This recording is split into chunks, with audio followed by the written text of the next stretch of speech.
High, good morning. আমি রুক্মিণী।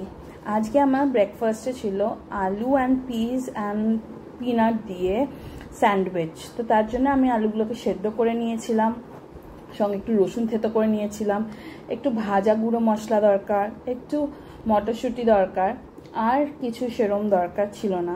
প্রথমে কড়াইতে তেল দিয়ে তেলটা গরম হয়ে যাওয়াতে ওর মধ্যে রসুন থেতো করে দিয়ে নিয়েছিলাম, আলু সেদ্ধ যেটা ছিল সেটাও দিয়েছি, সঙ্গে মটরশুঁটি আর ভাজা বাদাম ছিল, আর সাথে আমি দিয়েছিলাম দুটো চিজের স্লাইস দিয়ে ভালো করে নেড়েচেড়ে নুন দিয়ে পরিমাণ মতো মাখো মাখো হয়ে গেলে আমাদের ভাজা গুঁড়ো মশলা দিয়ে নামিয়ে নিয়েছিলাম। এবার ব্রেডে বাটার শেখে বাটার লাগিয়ে ওর মধ্যে স্টাফটা দিয়ে, আলু স্টাফটা দিয়ে ওটা স্যান্ডউইচ মেকারে দিয়ে কিছুক্ষণ রেখে কড়কড়া, যেমন যে যেমন খায় স্যান্ডউইচের কড়কড়াটা, তো আমি কড়কড়ে খাই বলে ওপরে একটু বাটার লাগিয়ে বেশিক্ষণ করেছিলাম। তো এই হলো আমার ছোট্ট স্যান্ডউইচের রেসিপি, আলু স্যান্ডউইচ স্পেশালি।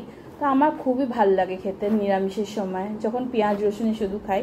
তো আপনারা ট্রাই করে দেখবেন।